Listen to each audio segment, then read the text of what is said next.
Hello दोस्तों, आपका अपने YouTube channel study for success 4.0 में स्वागत है। मैं विकास आपका अपने YouTube चैनल पर स्वागत करता हूं। दोस्तों, जैसे कि आप सभी को पता है, आपका अग्निवीर का एग्जाम आने वाला है। तो हमने अपने अग्निवीर भाइयों के लिए यहाँ पर एक प्रैक्टिस सेट शुरू कर रखा है। दोस्तों, अगर आपने अग्निवीर में किसी भी पोस्ट के लिए अप्लाई कर रखा है, चाहे वो आपका जीडी हो या आपका क्लर्क हो या आपका ट्रेडमैन हो, तो अगर आपने किसी भी पोस्ट के लिए अप्लाई कर रखा है तो आपके लिए यह प्रैक्टिस सेट जो है बहुत ही इंपॉर्टेंट होने वाला है, क्योंकि इसमें हम जीके, रीजनिंग और मैथ तीनों सब्जेक्ट के क्वेश्चन मिलाकर करते हैं। दोस्तों हमने जो है 3 प्रैक्टिस सेट पहले करा दिए हैं। अगर आपने अभी तक वो नहीं देखे हैं तो प्लीज जाकर उनको भी देखिए, बहुत ज्यादा इंपॉर्टेंट है आपके एग्जाम के लिहाज से। तो चलिए दोस्तों, अगर आपने चैनल को सब्सक्राइब नहीं किया तो चैनल को सब्सक्राइब कर दीजिएगा और वीडियो को लाइक कर दीजिएगा। चलिए आज के सेशन को शुरू करते हैं। देखिए, जो हमारा आज का प्रैक्टिस सेट का पहला सवाल है, देखिए, हीनयान और महायान किस धर्म के पंथ हैं? आपको बताना है दोस्तों, जो हीनयान और महायान शाखा है ये किस धर्म से संबंधित है? क्या हिंदू धर्म से, क्या जैन धर्म से, क्या बौद्ध धर्म से या सिख धर्म से? दोस्तों, जो हमारी ये हीनयान और महायान शाखा है ये बौद्ध धर्म से संबंधित है। ऑप्शन नंबर सी हमारा बिल्कुल एकदम राइट आंसर हो जाता है। दोस्तों, जो हमारा ये बौद्ध धर्म है, ये जो बौद्ध धर्म है चौथी संगति के बाद जो है 2 शाखाओं में बट गया था, हीनयान और महायान शाखा में। दोस्तों, हमारे यहाँ से क्वेश्चन इंपोर्टेंट बन जाते हैं कि हमारी बौद्ध संगति को लेकर। सबसे पहले तो आप यहाँ पर नोट कीजिए, जो हमारी ये बौद्ध संगति हुई है, मैंने आपको बताया है जो हमारी बौद्ध संगति है वो कितनी हुई है, वो हुई है हमारी टोटल 4। कितनी हुई है? 4 हुई है। और चारों बहुत ही ज्यादा इंपॉर्टेंट है, चारों पूछी जाती है। तो आप जैसे मैं नोट कर रहा हूं ऐसे नोट कीजिए। एक साइड में तो आप लिखेंगे स्थान, कहां पर हमारी बौद्ध संगति हुई थी, और एक तरफ लिखिए शासनकाल, किसके शासनकाल में हमारी कौन सी बौद्ध संगति हुई थी और उसके समय अध्यक्ष कौन था। यहाँ से क्वेश्चन जो है बार बार एग्जाम में पूछे जाते हैं, बहुत ज्यादा इंपॉर्टेंट है। देखिए, जो हमारी पहली बौद्ध संगति है वो कहां पर हुई थी? वो हुई थी आपका राजगृह में। कहां पर हुई थी? राजगृह में हमारी पहली बौद्ध संगति हुई थी। क्वेश्चन भी बताऊंगा किस प्रकार से पूछे जाएंगे यहाँ से। और किसके शासनकाल में हुई थी? अजात शत्रु के शासनकाल में। किसके? अजात शत्रु के शासनकाल में हमारी पहली बौद्ध संगति हुई थी। और जो हमारी पहली बौद्ध संगति थी उसके जो हमारे अध्यक्ष थे वो कौन थे? वो थे महाकश्यप। कौन थे? महाकश्यप हमारे जो है इसके अध्यक्ष थे। इसी प्रकार से जो हमारी दूसरी बौद्ध संगति है वो कहां पर हुई थी? वो हुई थी आपकी वैशाली में। कहां पर हुई थी? वैशाली में हुई थी। और जो हमारी तीसरी है, तीसरी कहां पर हुई थी? पाटलिपुत्र में हुई थी। Very very most important question, Pataliputra में हुई थी। और जो हमारी चौथी बौद्ध संगति है दोस्तों, वो हुई थी हमारी कुंडलवन में। कहां पर हुई थी? कुंडलवन में हुई थी। ये तो हो गए हमारे स्थान। अब अगर बात करें जो हमारी दूसरी बौद्ध संगति थी जो वैशाली में हुई थी, वो किसके शासनकाल में हुई थी? वो हुई थी किसके? कालाशोक के शासनकाल में। किसके? कालाशोक के शासनकाल में हुई थी। बहुत ज्यादा बहुत इंपोर्टेंट है, देखते रहिए। और जो हमारी पाटलिपुत्र में हुई थी जो हमारी, वो हुई थी हमारी तीसरी बौद्ध संगति। और किसके शासनकाल में? अशोक के शासनकाल में हुई थी हमारी तीसरी बौद्ध संगति। और जो हमारी चौथी है वो किसके शासनकाल में हुई थी? वो हुई थी कनिष्क के। किसके? कनिष्क के शासनकाल में हमारी जो है चौथी बौद्ध संगति हुई थी। और चौथी बौद्ध संगति के समय जो हमारे अध्यक्ष थे वो कौन थे? वसुमित्र थे। कौन थे? वसुमित्र थे। और यहाँ से एक क्वेश्चन पूछा जाता है कि इनके उपाध्यक्ष कौन थे उस टाइम पे, जो है आपकी चौथी बौद्ध संगति हुई उस टाइम पर उपाध्यक्ष कौन थे? तो उपाध्यक्ष थे अश्वघोष। कौन थे? अश्वघोष जी थे। और यही अश्वघोष है जिन्होंने पुस्तक लिखी है बुद्ध चरितम। क्या लिखी है? बुद्ध चरितम। इंपोर्टेंट क्वेश्चन है, बार बार पूछा जाता है कि बुद्ध चरितम पुस्तक किसने लिखी है? तो अश्वघोष ने लिखी है। और ये जो अश्वघोष थे ये उपाध्यक्ष थे। कब? चौथी बौद्ध संगति के उपाध्यक्ष थे दोस्तों। चलिए दोस्तों, जो हमारी तीसरी बौद्ध संगति है इसको भी मैं कंप्लीट करा देता हूं। इसके अध्यक्ष कौन थे? इसके थे आपके मोगली पुत्र। कौन थे? मोगली पुत्र हमारे जो है ये तीसरी बौद्ध संगति के समय अध्यक्ष थे। और जो हमारी दूसरी बौद्ध संगति है इसके समय अध्यक्ष थे सबाकामी। कौन थे? सबाकामी। देखिए, कंफ्यूज बिल्कुल नहीं होना है। जो हमारी पहली बौद्ध संगति हुई थी वो राजगृह पर हुई थी अजातशत्रु के शासनकाल में, और महाकश्यप जो है उस टाइम पर अध्यक्ष थे। और जो हमारी दूसरी बौद्ध संगति वैशाली में हुई थी, तीसरी पाटलिपुत्र में, चौथी आपके कुंडलवन में हुई थी। इसी प्रकार से जो है कुंडलवन में जो शासनकाल था वो किसका था, कनिष्क का था। और उस समय अध्यक्ष कौन थे, वसुमित्र थे। और उपाध्यक्ष कौन थे, अश्वघोष थे। और अश्वघोष के द्वारा पुस्तक लिखी गई है बुद्ध चरितम, जो कि बहुत ही ज्यादा इंपोर्टेंट हो जाती है। ये दोस्तों जितने भी मैं क्वेश्चन आपको साइड में बताऊंगा ना, तो आप इनको बिल्कुल ध्यान से नोट कीजिएगा, बहुत ज्यादा मोस्ट इंपोर्टेंट है आपके एग्जाम के लिहाज से। चलिए दोस्तों बढ़ते हैं अगले सवाल की ओर। देखिए अगला सवाल, शारदा एक्ट किससे संबंधित है। आपको बताना है जो हमारा ये शारदा अधिनियम है, ये जो हमारा शारदा अधिनियम है, ये किससे संबंधित है आपको बताना है। क्या बाल विवाह से, क्या बाल विवाह से संबंधित है, क्या अंतरजातीय विवाह से, या जनजातीय विवाह से, या विधवा विवाह से। दोस्तों जो हमारा शारदा अधिनियम है ये है आपका बाल विवाह से संबंधित। किससे है, बाल विवाह से संबंधित। और दोस्तों जो हमारा ये शारदा अधिनियम है, इसके तहत जो हमारी लड़के की उम्र थी विवाह करने की, लड़के की उम्र कितनी थी, वो आपकी 14 वर्ष थी। अगर बात करें लड़की की उम्र कितनी थी इस नियम के तहत, 18 वर्ष थी। कितनी थी, 18 वर्ष थी।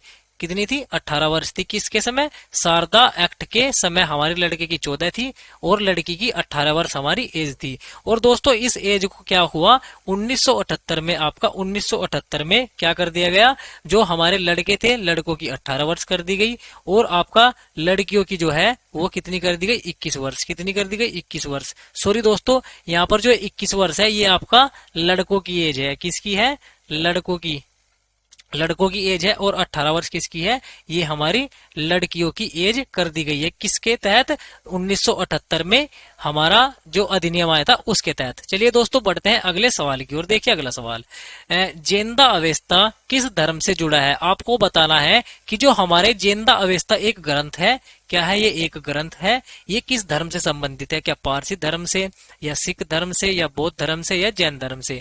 दोस्तों जो हमारे जेंदा अवेस्ता है ये किसका ग्रंथ है, ये पारसी धर्म का एक बहुत प्रमुख ग्रंथ है। किसका है, पारसी धर्म का। अब बात कर लेते हैं पारसी धर्म के बारे में, थोड़ी सी इंपोर्टेंट क्वेश्चन होगी। अगर बात करें इसके संस्थापक की, पारसी धर्म के संस्थापक, अगर आपसे पूछ लिया जाए कि पारसी धर्म के संस्थापक कौन थे, तो कौन थे, जरथुष्ट्र थे। कौन थे, ध्यान से देखिए कौन थे, ये थे आपका जरथुष्ट्र। कौन थे, जरथुष्ट्र। कौन थे, जरथुष्ट्र थे। और कौन थे ये एक ईरानी थे। कौन थे, ईरानी व्यक्ति थे। कौन थे, जरथुष्ट्र थे, जो कि संस्थापक थे किसके, आपका पारसी धर्म के। और दोस्तों जो हमारे पारसी थे, इसमें ईश्वर को क्या कहते थे, इसमें ईश्वर को कहते थे आहुर। क्या कहते थे, आहुर। जैसे हमारे हिंदू धर्म में ईश्वर को ईश्वरी कहते हैं, भगवान भी कहते हैं। और जो आपका ये इस्लाम धर्म है इसमें अल्लाह कहते हैं। इसी प्रकार से इस धर्म में क्या कहते थे, आहूत कहते थे ईश्वर को। क्या कहते थे, आहूत कहते थे। चलिए दोस्तों अब बात कर लेते हैं थोड़ा सिख धर्म के बारे में। सिख धर्म के बारे में भी बहुत ज्यादा इंपोर्टेंट क्वेश्चन पूछे जाते हैं, तो आप यहाँ पर देखिए सिख धर्म के बारे में क्या क्या इंपोर्टेंट क्वेश्चन बन जाएंगे वो आप नोट कीजिएगा। अगर बात करें सिख धर्म की स्थापना की, किसकी स्थापना, ये क्वेश्चन पूछा जाता है कि सिख धर्म के संस्थापक कौन थे, तो कौन थे, आपका गुरु। कौन थे, गुरु नानक देव। कौन थे, गुरु नानक देव जी हमारे इसके क्या थे, संस्थापक थे। किसके, आपका सिख धर्म के। और दोस्तों जो ये गुरु नानक देव जी हैं, इनका जन्म कहाँ पर हुआ था, इनका जन्म हुआ था तलवंडी में। कहाँ पर हुआ था, ये भी क्वेश्चन पूछा गया है कि तलवंडी में किसका जन्म हुआ था। किसका हुआ था, गुरु नानक देव जी का जन्म हुआ था। और कब हुआ था, 1469 में। कब हुआ था, 1469 में गुरु नानक देव जी का जन्म तलवंडी में हुआ था। और दोस्तों यहाँ से क्वेश्चन पूछे जाता है कि हमारे जो सिख धर्म के तीसरे गुरु कौन थे, आपको एक ये याद रखना है। और तीसरे के अलावा आपको चौथे याद रखना है। और आपको रखना है पांचवे याद, चौथे पांचवे, और आपका छठवे हो गए, आपको छठवे गुरु याद रखना है। और एक क्वेश्चन और पूछा जाता है नौवे गुरु से। आपको इसके अलावा सिख धर्म में कुछ और पढ़ने की जरूरत नहीं है, मैं आपको पहले ही बता देता हूँ। देखिए बात करें अगर हम तीसरे गुरु की, तीसरे गुरु से क्या क्वेश्चन पूछा जाता है, क्वेश्चन पूछा जाता है कि सिख धर्म के तीसरे गुरु कौन थे। तो कौन थे तीसरे गुरु, आपको याद रखना है, ये थे आपका गुरु, कौन, गुरु अमरदास। कौन थे, गुरु अमरदास जी हमारे जो है तीसरे गुरु थे, किसके, सिख धर्म के। अगर बात करें चौथे गुरु की, चौथे गुरु थे हमारे गुरु रामदास जी। कौन थे, Guru Ramdas ji. Very very most important question. देखिए रामदास जी थे, क्या क्वेश्चन पूछा जाता है कि अमृतसर शहर की स्थापना किसने की थी। तो इन्होंने ही क्या किया था, अमृतसर शहर की स्थापना की थी, जिसका नाम पहले क्या था, रामदासपुर था। क्या था, रामदासपुर पहले अमृतसर का पुराना नाम था, आपको याद रखना है। और उसकी स्थापना किसने की थी? उसकी गुरु रामदास जी ने की थी। और देखिए जो हमारे पांचवे गुरु हैं, ये भी very very most important question है। ये कौन थे? ये थे हमारे अर्जुन देव। कौन थे? अर्जुन देव। सीधा सीधा क्वेश्चन पूछा जाता है कि सिख धर्म के पांचवे गुरु कौन थे? पांचवे गुरु कौन थे? वो थे आपका गुरु अर्जुन देव। कौन थे? गुरु अर्जुन देव थे। और जो हमारे ये गुरु अर्जुन देव जी हैं, इन्होंने क्या करा था? इन्होंने आदित्य ग्रंथ लिखा था। क्या लिखा था? आदित्य ग्रंथ। आदित्य ग्रंथ की रचना किसने की थी? गुरु अर्जुन देव जी ने की थी। और दोस्तों जो हमारा ये आपका स्वर्ण मंदिर है, स्वर्ण मंदिर भी इन्होंने ही बनवाया था। तो स्वर्ण मंदिर किसने बनवाया था? अमृतसर में किसने बनवाया था? आपका गुरु अर्जुन देव जी ने बनवाया था। और दोस्तों इनकी हत्या की थी जहांगीर ने। किसने की थी इनकी हत्या? इनकी हत्या करी थी जहांगीर ने। जहांगीर ने क्या है? इनकी हत्या की थी। किसकी? गुरु अर्जुन देव की। दोस्तों चलिए दोस्तों बात करते हैं छठवें गुरु के बारे में। छठवें गुरु कौन थे हमारे? वो थे गुरु हरगोविंद। कौन थे? गुरु हरगोविंद जी हमारे जो है सिख धर्म के छठवें गुरु थे। और इनसे इंपोर्टेंट क्वेश्चन पूछा जाता है कि अकाल तख्त का निर्माण किसने करवाया था? किसने? अकाल तख्त। ये जो अकाल तख्त है, अकाल तख्त का निर्माण ही किसने करवाया था? गुरु हरगोविंद जी ने करवाया था, जो कि सिख धर्म के कौन से थे? छठवें गुरु थे। अगर बात करें नौवे गुरु के बारे में, नौवे गुरु थे हमारे तेग बहादुर जी। कौन थे? गुरु तेग बहादुर। गुरु तेग बहादुर जी हमारे क्या थे? सिख धर्म के नौवे गुरु थे। और दोस्तों इनकी हत्या कर दी थी औरंगजेब ने। किसने? औरंगजेब ने नौवे गुरु की हत्या कर दी थी, जिनका नाम था तेग बहादुर। देखिए क्वेश्चन यहाँ से बहुत ज्यादा मोस्ट इंपोर्टेंट क्वेश्चन है, ये आपको सभी को याद रखना है। जैसे मैं आपका सिख धर्म के संस्थापक कौन है? गुरु नानक देव जी हैं। इनका जन्म तलवंडी में हुआ था 1469 ईस्वी में। और तीसरे गुरु रामदास अमरदास जी हैं।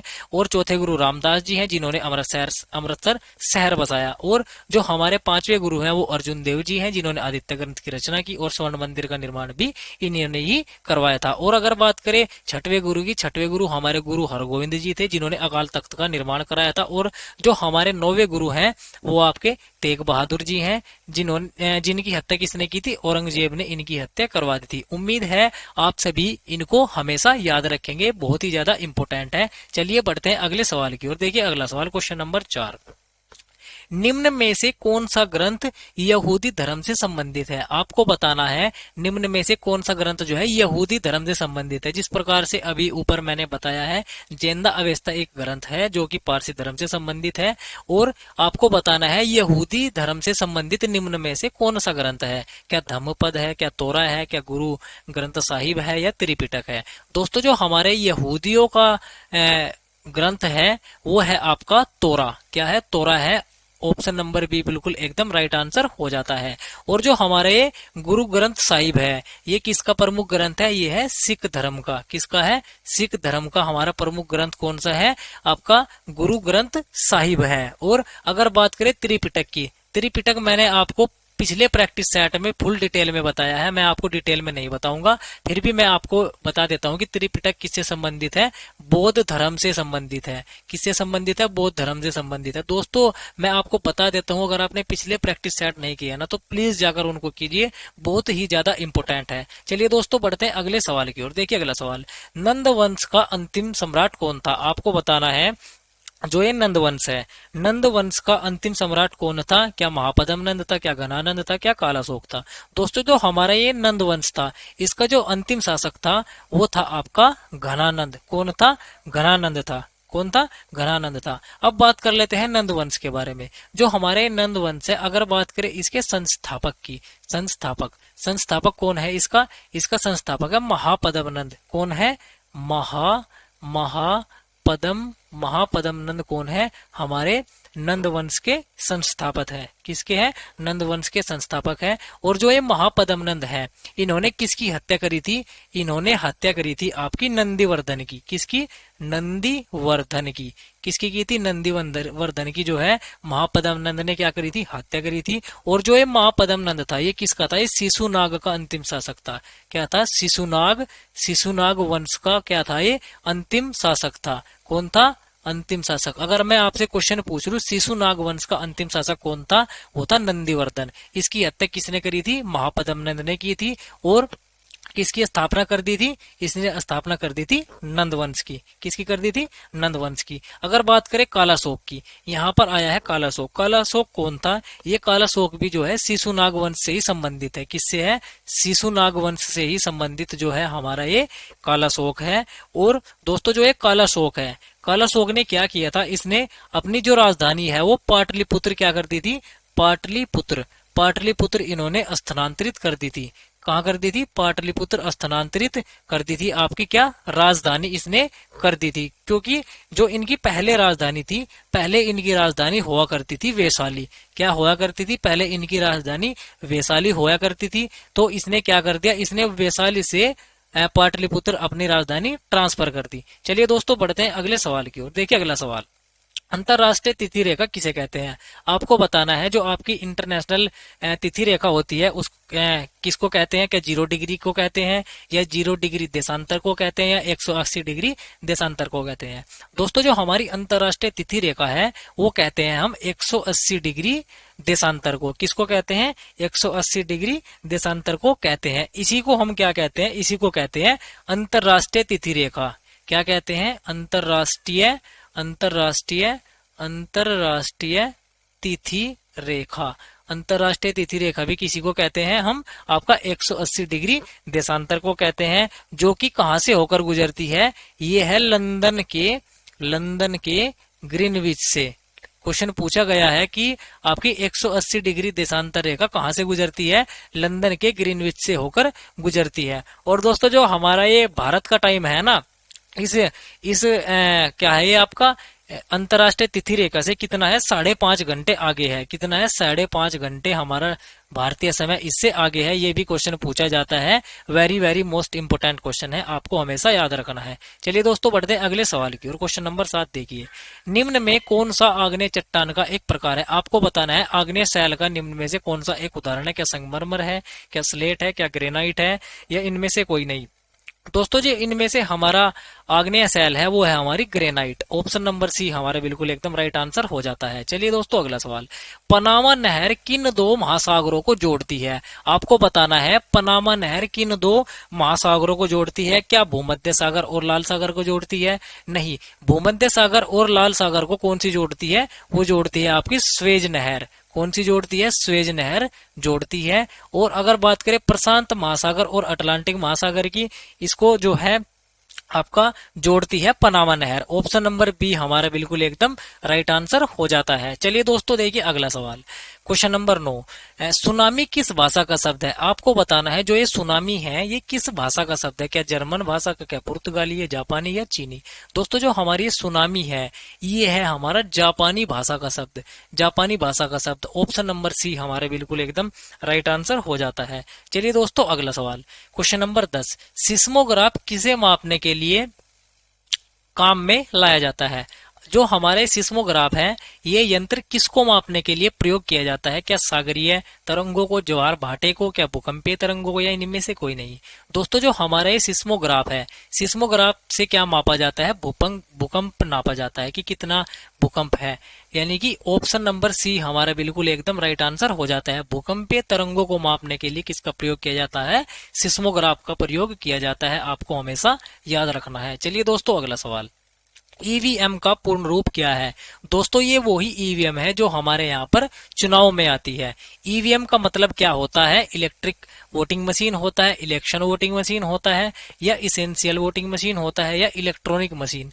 दोस्तों जो हमारा ये ईवीएम है इसकी फुल फॉर्म होती है electronic voting machine. Option number D हमारा बिल्कुल एकदम राइट आंसर हो जाएगा। दोस्तों अगर आपको वीडियो अच्छी लग रही हो तो वीडियो को लाइक कर देना, और चैनल पर पहली बार आए हैं तो चैनल को जरूर से सब्सक्राइब कर देना। दोस्तों चलिए देखिए क्वेश्चन नंबर 12, संविधान के किस भाग को उसकी आत्मा कहा जाता है? आपको बताना है किस भाग को संविधान के उसकी आत्मा कहा जाता है।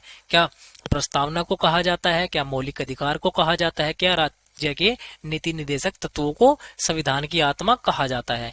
देखिए जो हमारा ये संविधान है इसकी आत्मा किसको कहा जाता है? प्रस्तावना को कहा जाता है। ऑप्शन नंबर ए हमारा बिल्कुल एकदम राइट आंसर हो जाता है। देखिए क्वेश्चन यहाँ से इस प्रकार से भी पूछा जाता है कि डॉक्टर B.R. अम्बेडकर जी के अनुसार, अगर आपसे पूछ लिया जाए डॉक्टर B.R.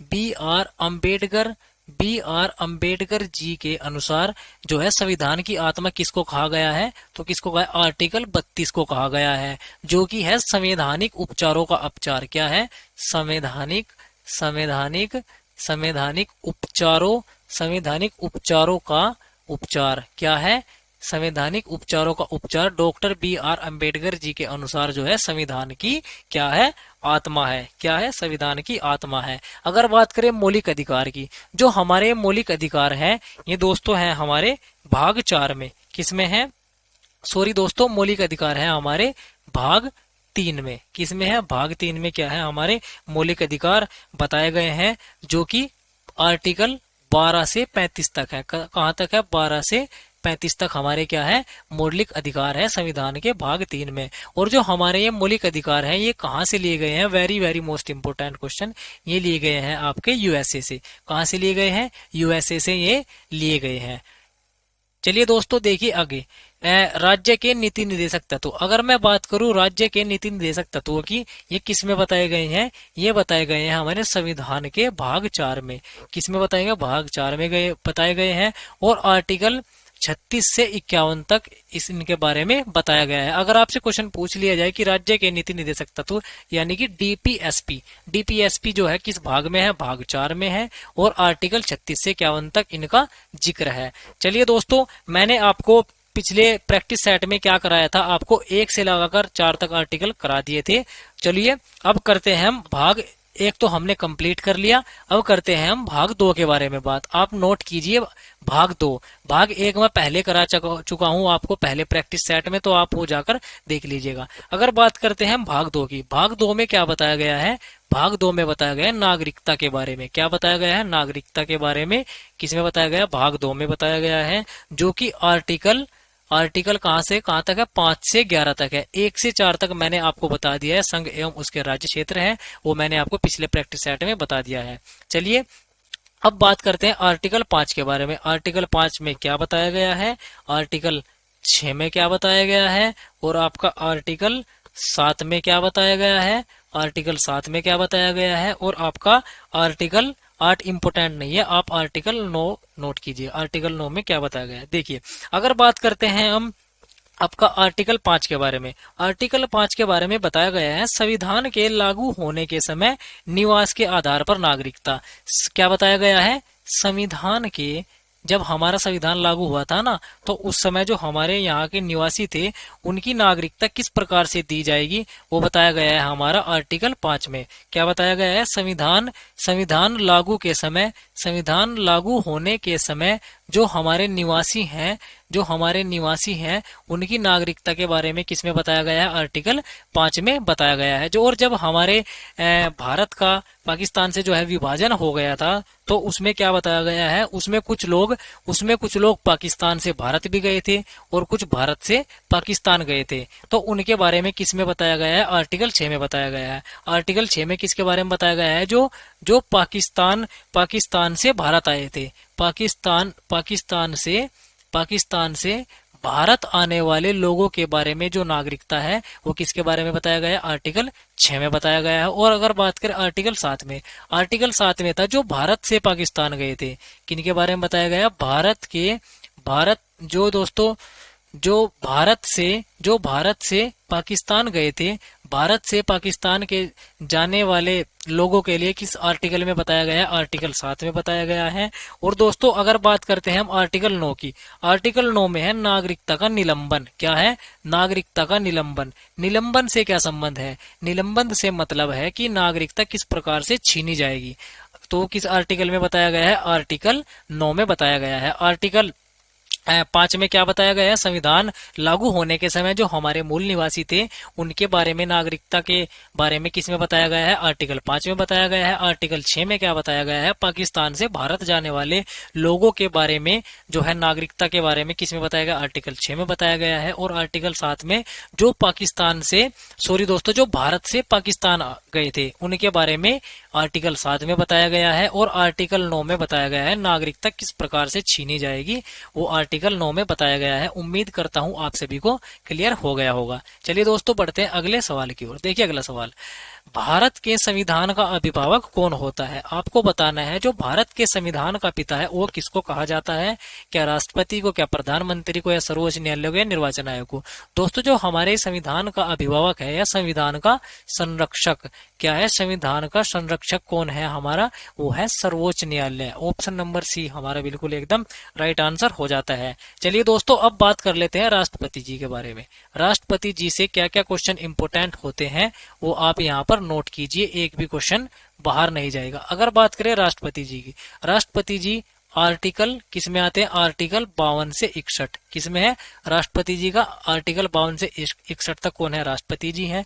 चलिए अब नोट कीजिए। अगर बात करें आर्टिकल 52 में, आर्टिकल 52 में क्या है? आर्टिकल 53 में क्या है? 54 में क्या है? आपका 55 में क्या है? आर्टिकल 56 में क्या है? और आपका 57 में क्या है? और आपका आर्टिकल 58 में क्या है? और आपका आर्टिकल 59 जो है इम्पोर्टेंट नहीं है, आप आर्टिकल 60 में नोट कीजिए, और आप मोस्ट इम्पोर्टेंट आर्टिकल 61 में नोट कीजिए। चलिए बात करते हैं अब आर्टिकल 52 के बारे में। आर्टिकल बारे में क्या बताया गया है? आर्टिकल 52 में है कि भारत का एक राष्ट्रपति होगा। क्या बताया गया है? भारत का एक क्या होगा? भारत का एक राष्ट्रपति होगा। वो किस आर्टिकल में बताया गया है? आर्टिकल 52 में बताया गया है। और दोस्तों आर्टिकल 53 में बताया गया है जो हमारी संघ की कार्यपालिका की शक्ति है, जो हमारी संघ की कार्यपालिका की शक्ति है, संघ की कार्यपालिका की शक्ति है, वो किसमें निहित होगी? वो आपका राष्ट्रपति में निहित होगी। वो किसमें बताया गया? आर्टिकल 53 में बताया गया है। और आर्टिकल 54 में क्या बताया गया? राष्ट्रपति जी के निर्वाचन के बारे में बताया गया है। और दोस्तों आर्टिकल 55 में निर्वाचन की प्रक्रिया क्या है? निर्वाचन की प्रक्रिया के बारे में किसमें बताया गया है? आपका आर्टिकल 55 में बताया गया है। और आर्टिकल 56 में बताया गया है हमारे राष्ट्रपति जी का कार्यकाल कितना? राष्ट्रपति जी का कार्यकाल किसमें बताया गया? आर्टिकल 56 में बताया गया है। और आर्टिकल 57 में क्या बताया गया है? पुनर्विचार। क्या बताया गया है? पुनर्विचार। पुनर्विचार से क्या मतलब है? अब आपके माइंड में बात आ रही होगी। पुनर्विचार से मतलब ये है अगर कोई बिल है, अगर राष्ट्रपति चाहे उसे पुनर्विचार के लिए भेज सकता है। वो किस में बताया गया? आर्टिकल 57 में बताया गया है। और अगर बात करें आर्टिकल 58 में, आर्टिकल 58 में बताई गई है राष्ट्रपति जी की योग्यताएं। क्या बताई गई है? योग्यताएं किसमें? आर्टिकल 58 में बताई गई है। और आर्टिकल 60 में क्या बताई गई है? शपथ। राष्ट्रपति जी की शपथ किस आर्टिकल में बताई गई है? वेरी मोस्ट इंपोर्टेंट क्वेश्चन आपका किसमें? आर्टिकल 60 में बताई गई है। और आर्टिकल 61 भी वेरी वेरी मोस्ट इंपोर्टेंट है क्योंकि इसमें बताया गया है महाभियोग। क्या? महाभियोग। महाभियोग इम्पीचमेंट। इम्पीचमेंट किसमें बताया गया? आर्टिकल 61 में बताया गया है। दोस्तों ये हमारे राष्ट्रपति जी से संबंधित सभी आर्टिकल थे। मैं आपको इसी प्रकार से एक एक करके सभी भाग करा दूंगा। तो दोस्तों आपको इनको हमेशा याद रखना है। आर्टिकल 52 में भारत का एक राष्ट्रपति होगा। 53 में जो हमारे संघ की कार्यपालिका की शक्ति है वो राष्ट्रपति में निहित होगी। 54 में इनका निर्वाचन बताया गया है। 55 में राष्ट्रपति जी के निर्वाचन की प्रक्रिया बताई गई है। और आर्टिकल 56 में इनका कार्यकाल बताया गया है। 57 में अगर राष्ट्रपति जी चाहे किसी बिल को पुनर्विचार के लिए भेज सकते हैं किसमें? आर्टिकल 57 के तहत। और आर्टिकल 58 में राष्ट्रपति जी की योग्यताएं बताई गई है। 60 में शपथ बताई गई है। और 61 में महाभियोग बताया गया है। चलिए दोस्तों बढ़ते हैं अगले सवाल की ओर। देखिए अगला सवाल, उस्ताद अमजद अली खान किस वाद्य यंत्र के वादक हैं? ये वाद्य यंत्र नहीं है, ये है आपका वाद्य यंत्र। वाद्य यंत्र यानी कि म्यूजिकल इंस्ट्रूमेंट। क्या है? Musical instrument. उस्ताद अमजद अली खान किस वाद्य यंत्र के वादक है? क्या बांसुरी के, क्या सरोद के, क्या शहनाई के, क्या संतूर के? दोस्तों ये question very very most important question है, आप इसको स्टार लगाकर लिख लीजिएगा। दोस्तों जो हमारे अमजद अली खान जी हैं ये किससे संबंधित है? ये है आपका सरोद से संबंधित। ऑप्शन नंबर बी हमारा बिल्कुल एकदम राइट आंसर हो जाता है। अब चलिए दोस्तों बात करते हैं यहाँ से इंपोर्टेंट क्वेश्चन क्या क्या बनते हैं उनकी। दोस्तों जो बांसुरी है, बांसुरी जी से क्वेश्चन पूछा जाता है। एक बहुत बड़ा नाम है कि हरिप्रसाद चौरसिया। क्या पूछा जाता है? देखिए मैं बताऊंगा आपको। हरिप्रसाद चौरसिया। हरिप्रसाद चौरसिया आपको हमेशा याद रखना है। क्वेश्चन पूछा जाता है कि हरिप्रसाद चौरसिया जी किससे संबंधित हैं? बांसुरी से संबंधित है या बांसुरी वादक हैं। और एक और याद रखना है, V Kunjamani. V Kunjamani, V Kunjamani किससे संबंधित है? वो भी आपका बांसुरी से संबंधित है। अगर बात करें शहनाई की, शहनाई से संबंधित कौन है? बिस्मिल्लाह खां। क्या है?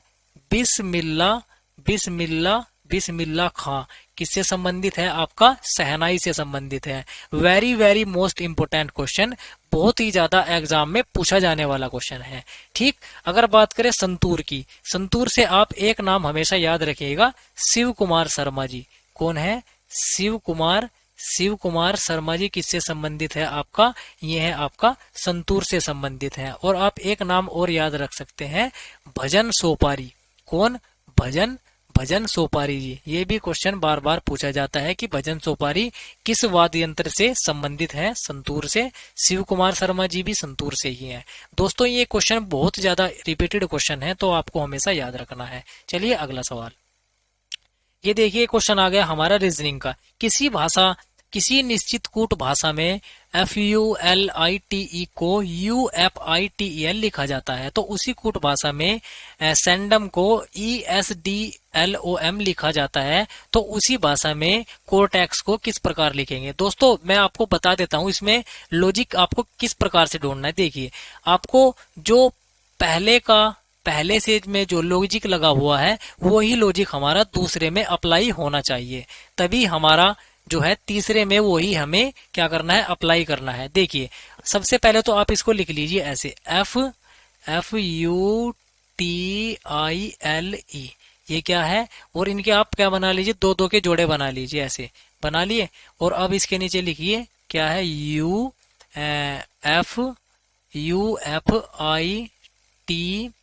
UFITE और L, क्या है? UFITL। आप यहाँ पर देखेंगे जो हमारे F है, जो हमारा पहले नंबर पर है, वो इधर क्या है? दूसरे नंबर पर है। और जो दूसरा है वो क्या है? वो पहले नंबर पर है। इसी प्रकार से यहाँ पर देखिए, जो पहला है वो दूसरे पर है और जो दूसरा है वो पहले पर है। सेम यही लॉजिक हमें इसमें ट्राई करना है। अगर हमारा ये लॉजिक फिट बैठ रहा है तो इसमें भी यही फिट होना चाहिए। देखिए यहाँ पर आपका क्या है? यहाँ पर आपका L है। क्या है यहाँ पर? यहाँ पर L है। देखिए यहाँ पर L है तो यहाँ पर भी L है। E हमारा लास्ट में है तो ये हमारा E पहले पर आ जाएगा। देखिए अब इसमें भी दूसरे जो आपका ये लाइन दी गई है, इसमें भी हम इसको अप्लाई करके देखते हैं। SELDOM और नीचे क्या है आपका? ESDL O और M। देखिए जो हमारा पहला अक्षर है वो यहाँ पर नीचे क्या है? दूसरा है, और जो दूसरा है वो पहला है। जी हाँ, हमारा लॉजिक जो है सेट बैठ गया है। अब आप इस लॉजिक को ही क्या करेंगे? इस लॉजिक को ही जो है हम अब क्या करेंगे? इस लॉजिक को ही हम क्या करेंगे? फॉलो करेंगे। क्या करेंगे? इस लॉजिक को ही हम क्या करेंगे? अब हम इस लॉजिक को ही क्या करेंगे? फॉलो करेंगे। इसमें अप्लाई करेंगे। कैसे करेंगे? देखिए, CORTE और आपका X। ठीक, कैसे करेंगे? देखिए, जो हमारा ये पहला था ये था हमारा दूसरा, ठीक, और जो हमारा दूसरा था वो था पहला। इसी प्रकार से जो हमारा ये पहला था ये दूसरा आएगा, और जो ये दूसरा था ये पहला आएगा, और यहाँ पर जो पहला था वो लास्ट में आएगा, और जो लास्ट में था वो पहले आएगा। देखिए क्या बना? OCTRXE। OCTRXE किस में है? ऑप्शन नंबर बी में है। ऑप्शन नंबर बी हमारा बिल्कुल एकदम राइट आंसर हो जाएगा। चलिए दोस्तों बढ़ते हैं अगले सवाल की ओर। देखिए अगला सवाल, DEL को क्या लिखा जाता है? आपका WVZO लिखा जाता है। तो कार्ड को किस प्रकार लिखेंगे? देखिए जो हमारा ये D है, D का क्या लॉजिक है? D के साथ क्या है? W क्या होता है? D का उल्टा होता है। क्या होता है? D का उल्टा होता है। मैंने आपको पहले भी बताया था, आपको क्या करना है? इनको नंबरिंग को हमेशा याद रखना है। नंबरिंग को अल्फाबेट के हिसाब से याद कर लेना है, वो बहुत ही ज्यादा आपके काम आने वाला है। देखिए जो हमारे D है, क्या है? D है। इसका उल्टा क्या है हमारा? इसका उल्टा W है। क्या है? W है। और यहाँ पर E है। E का उल्टा क्या होता है? V होता है। E का उल्टा V होता है। यानी कि हमें लॉजिक पता चल गया, जो हमारा पहला अक्षर है और इसका दूसरे शब्द का पहला अक्षर है वो एक दूसरे का उल्टा है। क्या है? एक दूसरे का उल्टा है। और देखिए यहाँ पर A है, A का उल्टा क्या होता है? Z होता है। A का उल्टा Z होता है, और L का उल्टा क्या होता है? O होता है। क्या होता है? L का उल्टा ओ होता है। उसी प्रकार से हम इस लॉजिक को यहाँ पर फिट करेंगे। देखिए सी का उल्टा क्या होता है, सी का उल्टा होता है एक्स, क्या होता है एक्स होता है। और ए का उल्टा क्या होता है जेड, ए का उल्टा जेड होता है। और आर का उल्टा क्या होता है, आर का उल्टा होता है आई, क्या होता है आई होता है। और डी का उल्टा क्या होता है, डी का उल्टा होता है डब्ल्यू। तो आंसर हमारा क्या बना, एक्स जेड आई डब्ल्यू।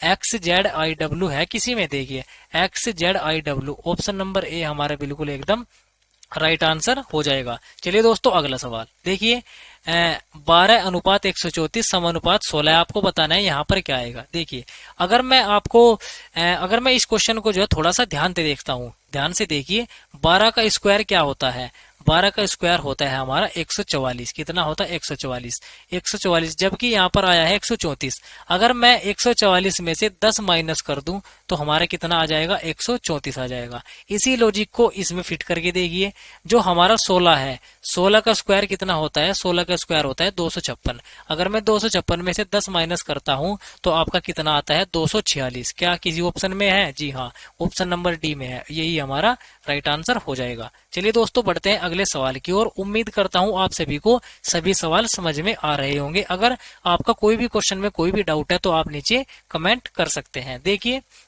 किसी निश्चित कूट भाषा में फोक्स को छे लिखा जाता है और उसी भाषा में कूट को लोयन, उसी भाषा में लोयन को 8 लिखा जाता है।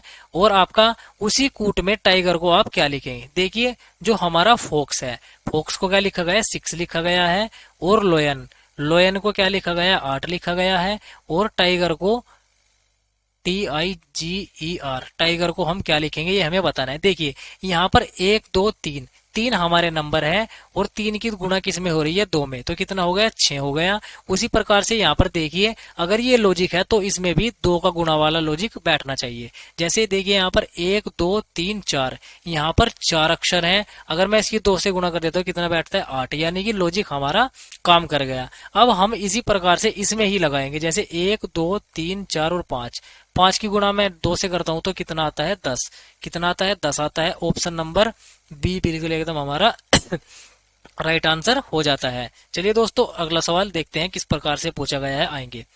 HS आपको बताना है, यहाँ पर जो ये डॉट डॉट से लगे हुए हैं ना, आपको खाली स्थान में भरना है, यहाँ पर क्या आएगा। देखिए किस प्रकार से करेंगे। देखिए जो हमारे H है यहाँ पर खाली स्थान है, यहाँ पर S है। सबसे पहले तो आप उसको पकड़िए जिसके पास में कुछ अक्षर है। देखिए जैसे हमारे S है, S से पहले क्या है P, क्या है S से पहले P है। देखिए यहाँ पर भी S है तो हम S से पहले क्या कर लेंगे, यहाँ पर लगा लेंगे P, क्या कर लेंगे P कर लेंगे, P हो गया, ठीक है।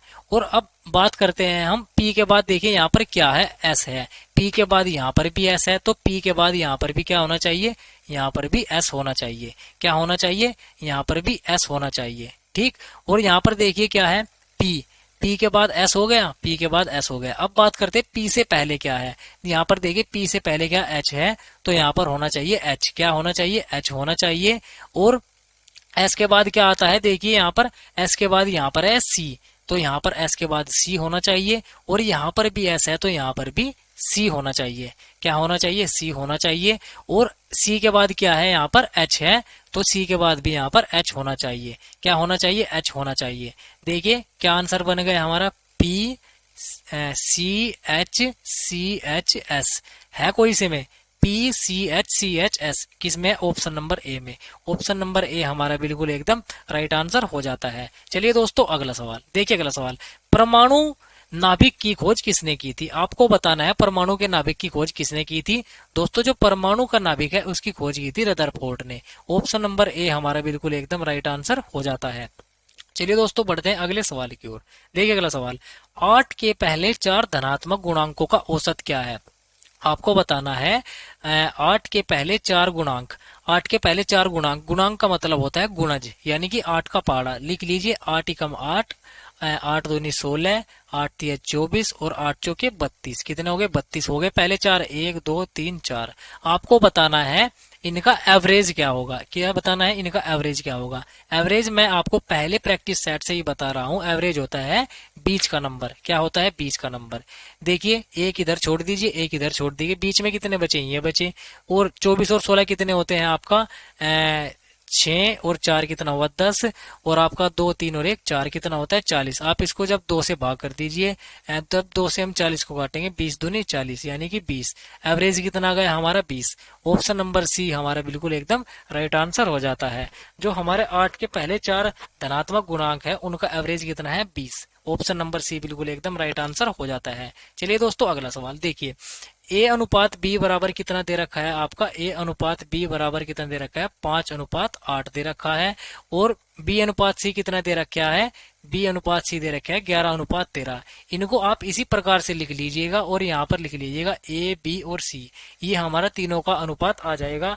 और आप ये देखिए यहाँ पर खाली स्थान बच गया है, 8 के बाद क्या आएगा, यहाँ पर 8 आएगा, और यहाँ पर क्या आएगा 11 है तो 11 यहाँ पर फिल कर दीजिएगा। अब क्या करेंगे, यहाँ पर इनकी गुणा कर दीजिएगा, 11 पंजे 55 कितना होता है 11 पंजे 55, 11 अठे 88, और आपका 13 की जब 8 से गुना करते हैं तो कितना आएगा, 8 तिये 24, 8 कम 8 और 2 10 कितना होगा 104।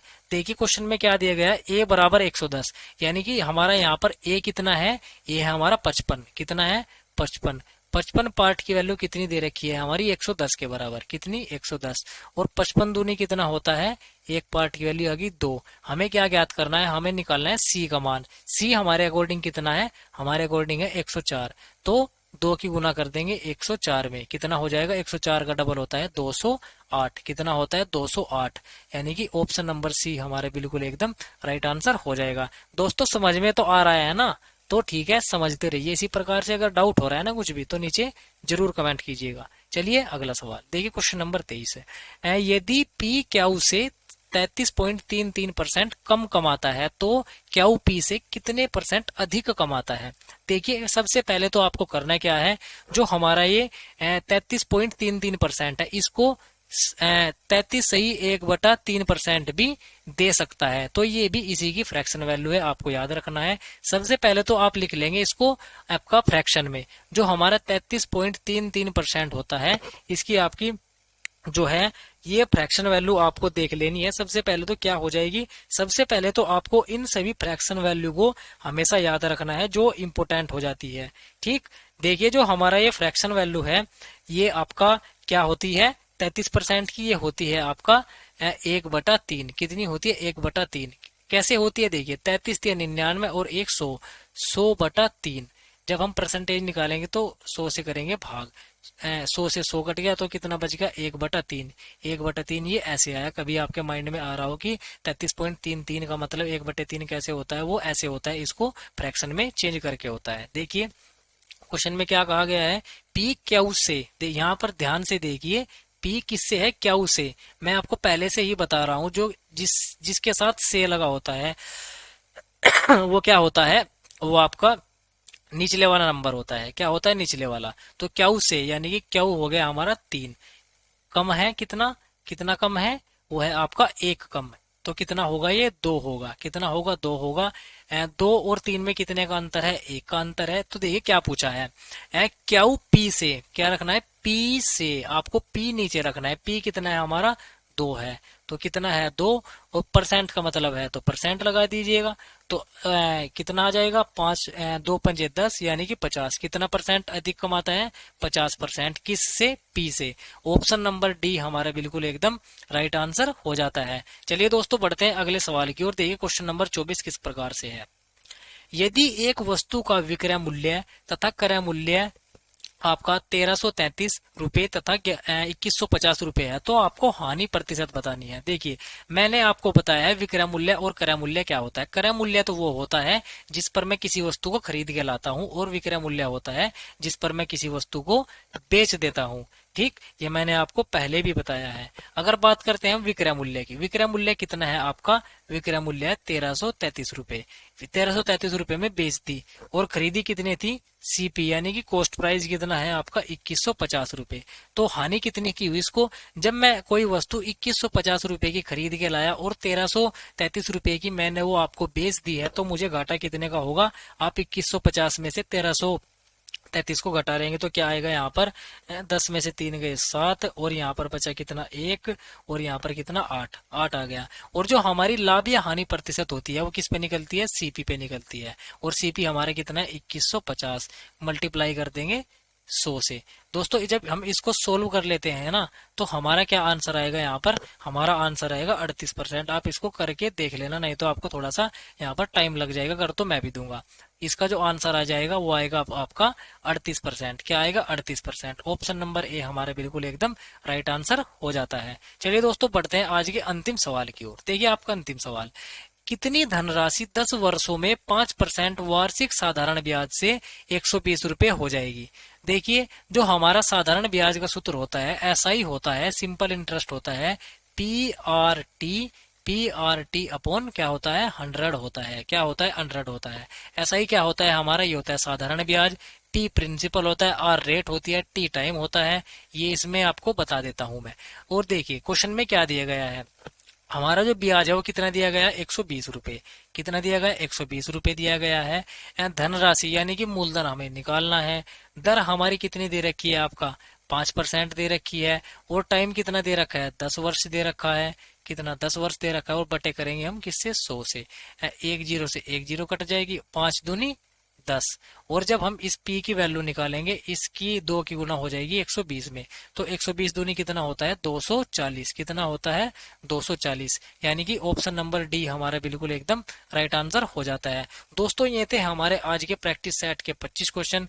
दोस्तों उम्मीद करता हूँ आप सभी को सब कुछ समझ में आया होगा और आपने नोट भी किया होगा। दोस्तों अगर आपको फिर भी कोई डाउट होता है तो आप जरूर से नीचे कमेंट कीजिएगा, मैं आपके कमेंट का जरूर रिप्लाई करूंगा। अगर आप कुछ भी सलाह या सजेशन देना चाहते हैं तो आप हमें वो भी जरूर कमेंट कीजिएगा।